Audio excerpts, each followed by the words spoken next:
ang gagawin nila sa'yo ngayon eh. Kaya, utos-utos lang. Wala ka namang gagawin doon. Utos lang nila ang ano mo. Hiking kami ngayon, guys. Yan, isa pa namin kasama. Hindi naman ano yun eh. Hindi naman yung agad yung iba na masama pa sa Aking mga alaga. Yan sa kabila. Magandang ano ngayon kasi mahangin ba? Saan? Hindi ka ba naiinitan? Takot ako sa uod. Baka may malaglag.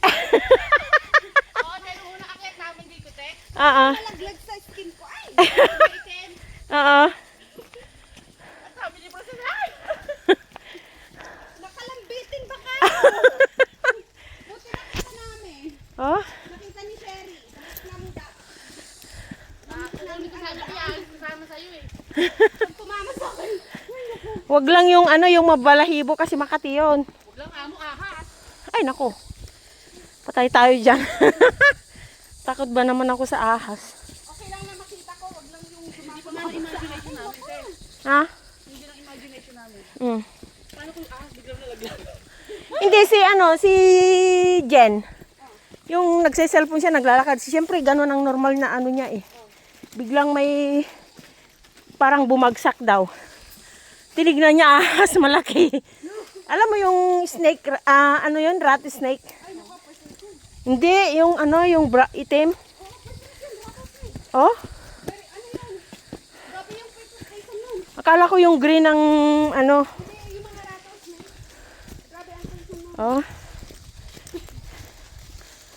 Uy. Oo, kasi umulan nung isang araw ba. Hindi naman agad-agad matutuyo.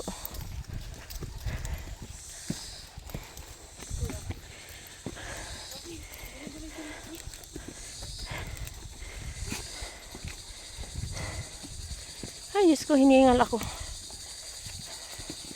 Maganda yan, tanggal ano, mabawasan ng bilbil. Ayan guys.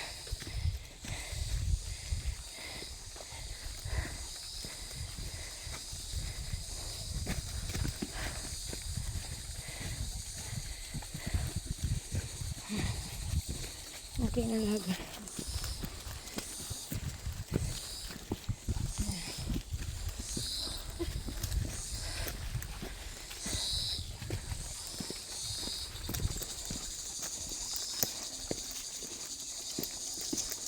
Bye!